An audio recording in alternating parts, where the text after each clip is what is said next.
तो आप देख रहे हैं न्यूज नेशन की एक खास पेशकश, अब की बार किसकी सरकार, क्योंकि गुजरात में चुनावी बिगुल बज चुका है। चुनाव आयोग ने आज गुजरात चुनाव की तारीखों का ऐलान कर दिया है। गुजरात की 182 विधानसभा सीटों पर 2 चरणों में चुनाव होगा।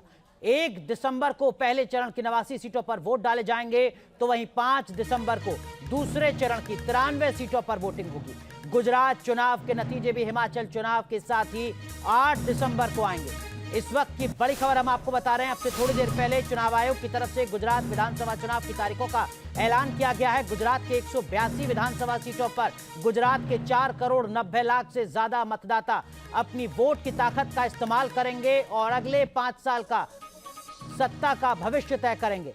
2 चरणों में गुजरात में वोट डाले जाने हैं और नतीजे उसी दिन आएंगे जिस दिन हिमाचल प्रदेश के विधानसभा चुनाव के नतीजे आएंगे, यानी 8 तारीख को। हमारे साथ खास मेहमान और हमारे सहयोगी लगातार बने हुए हैं। मोहित हमारे सहयोगी ब्रेक पर जाने से पहले बता रहे थे कि कांग्रेस पार्टी को मेहनत बहुत ज्यादा करनी होगी। सुजाता पॉल कांग्रेस की प्रवक्ता। सुजाता जी, बाकी राजनीतिक दलों के नेता भी हमारे साथ अब से कुछ देर में जुड़ेंगे, लेकिन एक सवाल जो बीजेपी और कांग्रेस में बड़ा फासला गुजरात में खड़ा करता है वो ये कि गुजरात में बीजेपी में कई नेता हैं। मुख्यमंत्री भी अगर बदलने पड़े तो एक के बाद एक 2-3 विकल्प नजर आ गए। गुजरात में कांग्रेस के पास क्या इतनी बड़ी और मजबूत लीडरशिप है? इसमें कोई संदेह किसी को नहीं होना चाहिए, क्योंकि गुजरात में ग्राउंड पर काम करने वाले हमारे तमाम नेता हैं जिनको बहुत एक्सपीरियंस भी है और जो बहुत सारे ऐसे नौजवान भी है। जब हम 27 साल सत्ता से बाहर रहे तो ये सवाल भी आपका बड़ा वाजिब है कि हमारा नेता वहां पर कौन होगा। वो होगा जो जनता के साथ जुड़ा हुआ होगा, जो वहां पे कार्य कर रहा होगा। तो अगर मैं अपने प्रदेश अध्यक्ष जी की बात करूं तो वहां से अगर शुरुआत करें, वर्किंग प्रेसिडेंट्स की बात करें, तो ये सारे नाम आपको अगर छोटे लगते हैं तो जनता के बीच में जाकर अवश्य अपने रिपोर्टर को कहिएगा कि पूछिएगा कि वो जनता के साथ जुड़े हुए हैं या नहीं। क्योंकि जिग्नेश मेवानी को देख लीजिए, ललित जी को देख लीजिए, ऋत्विक को देख लीजिए, अम्बरीश जी को देख लीजिए, हिम्मत सिंह पटेल जी को देख लीजिए, कादिर इंदिरा विजय सिंह को देख लीजिए, या आप जगदीश ठाकुर जी को। तो ये ऐसे नाम हैं जो युवा जरूर है मगर ये जनता से जुड़े हुए हैं, और यही बदलाव का संकेत हम दे रहे हैं गुजरात में लोगों को। ठीक है, लेकिन देखिए संदेश तो ये भी जा रहा है सुजाता पॉल कि आपने अशोक गहलोत, रघु शर्मा को गुजरात की जिम्मेदारी दी है। वो नेता जो यकीनन वरिष्ठ नेता हैं, इसमें कोई शक नहीं है, लेकिन अपने सूबे के सियासी संकट को, संगठन के संकट तक को नहीं संभाल पा रहे हैं।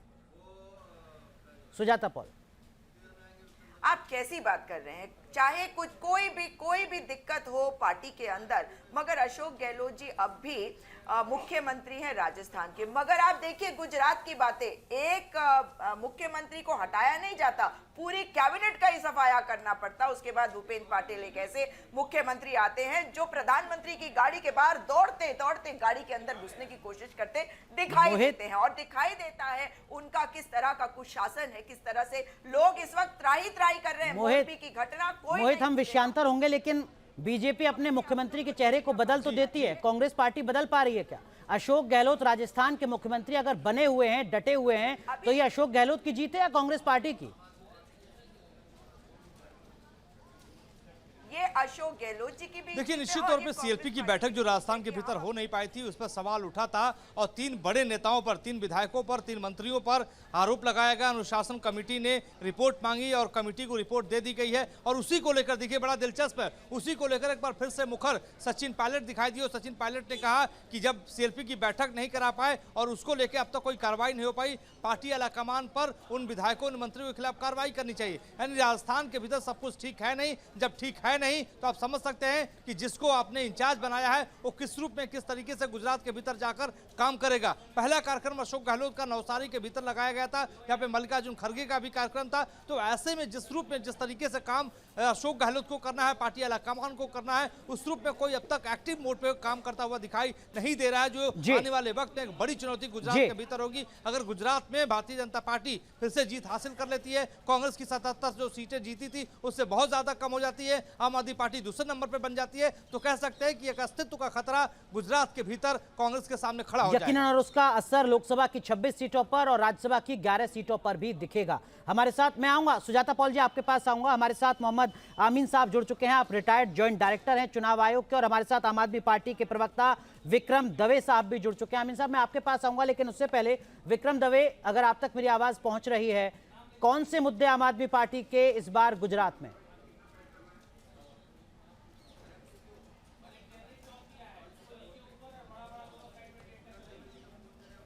विक्रम दवे, आप सुन पा रहे हैं? चलिए, हम कोशिश करेंगे विक्रम दवे से संपर्क करने के। लेकिन मोहम्मद आमीन साहब, हमारे सहयोगी मोहितराज दुबे ने चुनाव आयोग की आज प्रेस कॉन्फ्रेंस में जो पहला सवाल था वो यही किया था कि चुनाव आयोग की निष्पक्षता पर सवाल कांग्रेस पार्टी खड़े कर रही है। सवाल ये भी कि चुनाव की तारीखों में इतनी देरी क्यों, तब जबकि नतीजे हिमाचल के साथ ही आने हैं। देखिए, मैं तो ये कहूंगा कि ये कोई हताशा है उनके अंदर, कांग्रेस पार्टी के अंदर का एक नतीजा है कि वो चुनाव आयोग पर ये आक्षेप लगा रही है। देखिए, चुनाव आयोग हर प्रदेश की चुनाव के टाइम में तैयारियां करता है और सालों साल तैयारियां चलती रहती हैं। कुछ कारण रहे होंगे जिस कारण से एक साथ चुनाव अनाउंस नहीं किए गए, कुछ प्रक्रिया रह जाती है, कुछ मीटिंग्स रह जाती हैं, कुछ अपने काम होते हैं चुनाव आयोग के, उसके बाद किया जाता है। लेकिन देखिए, हमको जितने समय चाहिए, चुनाव आयोग को जो समय चाहिए और जो संवैधानिक प्रक्रिया है कि उस स्टेट में कब उनका टेन्योर खत्म हो रहा है, उससे पहले चुनाव कराना है, नहीं तो वो संवैधानिक क्राइसिस आ जाता है। इसलिए समय से चुनाव कराना काम है चुनाव आयोग का, और चुनाव आयोग ठीक है। लेकिन आमीन साहब, देखिए, कांग्रेस जैसे विपक्षी दल तो ये कहेंगे ना कि आपने जो ये विंडो दी 10 दिन या 15 दिन के एक्स्ट्रा, इसमें तो वहां धड़ाधड़ चुनावी ऐलान हो गए होंगे, पॉलिटिकल माइलेज लेने की कोशिश की गई होगी, विंडो इसलिए दी गई, आरोप तो ये लगेगा। अनुराग जी, ऐसा है कि जिसको आरोप लगाना है वो लगाता है। इलेक्शन कमीशन कभी किसी की इस मामले में सुनता नहीं है और न किसी पार्टी का फेवर करता है, चाहे वो बीजेपी हो, चाहे वो कांग्रेस हो, चाहे आप हो। सवाल इस बात का है कि ये लोग ही, हर पार्टियां जब सोच रही होती है कि मैं जीतने की स्थिति में नहीं हूं या मैं हार रहा हूं, इस तरह की परिस्थितियां आती हैं, उनके सामने अपनी परेशानियां होती हैं, तो किस पे लगाते हैं? एम्पायर के ऊपर। एम्पायर कौन है? हमारा इलेक्शन कमीशन चुनाव करा रहा है, तो आरोप बेमानी है। ठीक है आमीन साहब, मैं आऊंगा आपके पास। विक्रम दवे हमारे साथ जुड़ चुके हैं, आम आदमी पार्टी के प्रवक्ता। विक्रम दवे, गुजरात में आम आदमी पार्टी की क्या जमीन है ये मैं आपसे समझूंगा, लेकिन इस बीच अरविंद केजरीवाल, दिल्ली के मुख्यमंत्री, चुनाव तारीखों के ऐलान के बाद उनका बड़ा बयान सामने आया है। गुजरात की जनता बड़े बदलाव के लिए तैयार है, ये बयान अरविंद केजरीवाल ने दिया है। ये दावा भी उन्होंने किया है कि हम जरूर चुनाव जीतेंगे। इस वक्त की बड़ी खबर, अरविंद केजरीवाल का बड़ा दावा गुजरात में चुनाव की तारीखों के ऐलान के बाद, बड़ा बयान ये कहते हुए कि गुजरात विधानसभा चुनाव आम आदमी पार्टी जीतेगी। विक्रम दवे, क्या कुछ इस बयान के पीछे का ठोस आधार है? जी नमस्कार, सभी दर्शकों को मेरा नमस्कार। इसके ऊपर बड़ा ठोस बयान। विक्रम जी, अपने टीवी या मोबाइल की आवाज कम कर लीजिए, तब बोलिए, वरना आपको आप ही की आवाज सुनाई देती रहेगी। जी बेहतर है। बताइए, आम आदमी पार्टी के गुजरात में चुनावी जीत का आधार क्या है? देखिए, पिछले 1 साल से जिस गंभीरता से आम आदमी पार्टी ने गुजरात के ग्राउंड पर एंटर किया है, कई लोग भाजपा की 27 साल की माफिया और महाभ्रष्ट सरकार से त्रस्त हो चुके हैं और उनको कांग्रेस एक विश्वसनीय ऑप्शन नहीं लग रहा था। उनको आम आदमी पार्टी एक बहुत ही जबरदस्त ऑप्शन लग रहा है, क्योंकि आम आदमी पार्टी ने दिल्ली और पंजाब में परफॉर्मेंस, छोटे छोटे लोगों को अपनी छोटी छोटी तकलीफों को दूर करते हुए ऑलरेडी देखा हुआ है। इसलिए आम आदमी पार्टी उनके लिए बहुत ही स्ट्रॉन्ग ऑप्शन बन गया। और कई जगहों पे जिनको भाजपा पसंद नहीं थी और डिफेक्टो और कोई चॉइस नहीं थी, इसलिए कांग्रेस के साथ थे, वो मतदार भी आम आदमी पार्टी को बहुत ही ऊंची नजर से देख रहे हैं। लेकिन कांग्रेस पार्टी तो हो सकता है विक्रम दवे आपको कहे कि आप बीजेपी की ही बी टीम है, गुजरात में हो सकता था कांग्रेस को कुछ फायदा हो जाता, वो संभावित फायदा आप नुकसान में तब्दील कर देंगे गुजरात के चुनावी मैदान में उतरकर। भैया बीजेपी की अगर बी टीम होगी, कांग्रेस की बी टीम होगी, ये तो मुझे पता नहीं है, ये तो नतीजे ही बताएंगे। लेकिन एक चीज बड़ी साफ है कि आम आदमी पार्टी सरकार बनाने जा रही है। अब बी टीम 27 साल से कोई राज कर रहा है, वो ABC वाली बात तो मुझे तो हलक से नहीं उतरती है, किसी को गुजरात में नहीं उतरती है। लोग बड़ी उम्मीद से आम आदमी पार्टी को देख रहे हैं। ठीक है, लेकिन कुछ निगम के चुनाव जीतकर, लोकल म्युनिसिपैलिटी के चुनाव जीतकर सूबे में सत्ता बना लेना, ये दिन में सपने देखना जैसा तो नहीं है?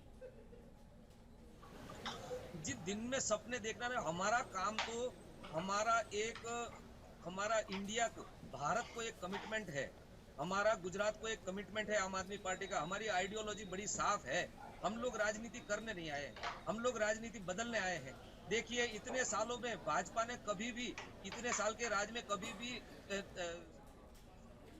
ठीक है, विक्रम दवे आऊंगा आपके पास। राकेश त्रिपाठी साहब जुड़ चुके हैं हमारे साथ, कांग्रेस भारतीय जनता पार्टी के प्रवक्ता है। राकेश त्रिपाठी जी, कांग्रेस अब तक गुजरात में चुनावी मैदान में होती थी और अब देखिए अब तो आम आदमी पार्टी भी दावा कर रही है कि हम सत्ता में पहुंचेंगे, 27 साल से जो बीजेपी सत्ता में थी सूबे में, उसको हटा देंगे। आपको लगता है कि बीजेपी की मुश्किलें इस बार कहीं ज्यादा है, चुनौती कहीं ज्यादा है? 5 साल में 3 मुख्यमंत्री बदलने पड़ गए आपको, सवाल लगातार लीडरशिप को लेकर खड़ा होता रहा। देखिए अनुराग जी, भारतीय जनता पार्टी के संगठन तंत्र के आधार पर, केंद्र की नरेंद्र मोदी जी की सरकार की उपलब्धियों के आधार पर और गुजरात की भूपेंद्र भाई पटेल की सरकार की उपलब्धियों के आधार पर हम इस बात को पूरे दावे के साथ कह रहे हैं कि इस बार गुजरात में भारतीय जनता पार्टी एक नया रिकॉर्ड रचने जा रही है। और अब तक भारतीय जनता पार्टी ने जितनी सीटें कभी नहीं प्राप्त की हैं, हम उतनी सीटें प्राप्त करके एक नया रिकॉर्ड रच करके गुजरात में फिर से एक नया कार्यकाल भारतीय जनता पार्टी के पक्ष में देने जा रहे हैं।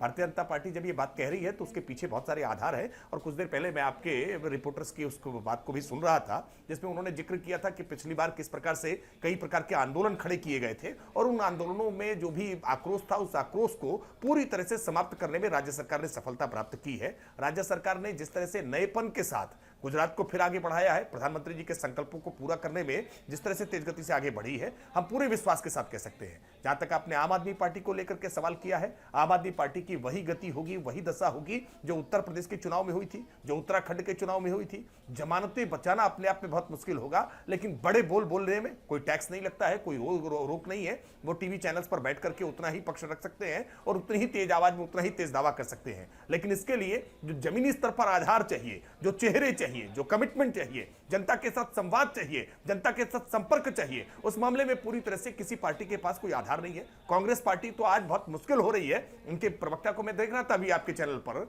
कि उनके प्रवक्ता अपने नेताओं के नाम सूची से पढ़ करके बता रही थी, यानी नेताओं के नाम उनको याद नहीं है। जब नेता, उनके प्रवक्ताओं को अपने नेता के नाम याद नहीं है तो जनता कैसे उनके साथ कनेक्ट करेगी? ये अपने आप में सारी कहानी कह रहा है। सच्चाई ये है कि गुजरात का ये चुनाव अपने आप में इस बार बहुत अनूठा होने जा रहा है, जिसमें विपक्ष पूरी तरह से मृतप्राय जैसा है। विपक्ष की ओर से कोई चुनौती नहीं है।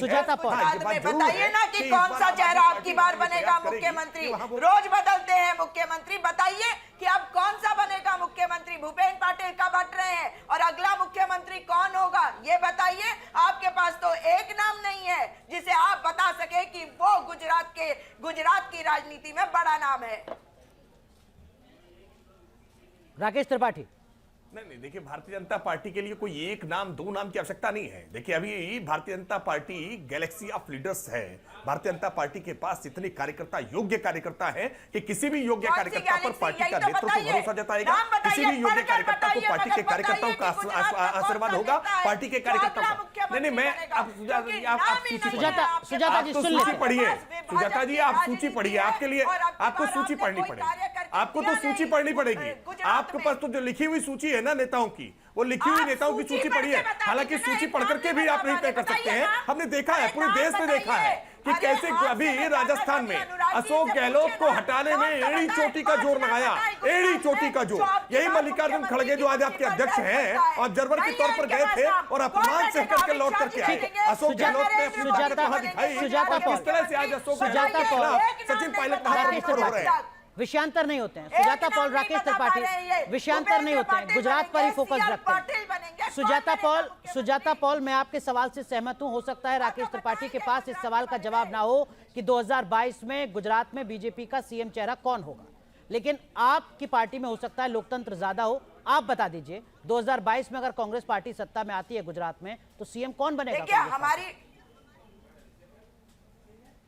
बिल्कुल आपने बहुत अच्छा सवाल किया है, क्योंकि जब से भारतीय जनता पार्टी सत्ता में आई है तो इन्होंने पार्लियामेंट्री डेमोक्रेसी का मतलब कुछ और कर दिया है। आप बता दीजिए। सच्चाई ये होती है कि जो विधायक चुने जाते हैं वो अपने नेता को चुनते हैं, और हमारे यहाँ एक से बढ़कर एक नेता है। तो यही बात तो राकेश त्रिपाठी कह रहे हैं। इनके यहाँ राकेश त्रिपाठी जब गैलेक्सी की बात कर रहे हैं तो उसका क्या मतलब है?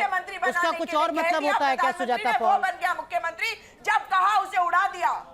आपके पास कोई नाम है क्या जिस नाम की उम्मीद आप राकेश त्रिपाठी से कर रही हैं? आपके पास कोई नाम है क्या? बहुत नाम है। एक नाम बता दीजिए जिस पर सहमति मैं हो। बता तो नहीं हूँ, मैंने जो आपको लिस्ट बताई है उसमें नाम ही नाम है, मगर ये अधिकार मेरा नहीं है।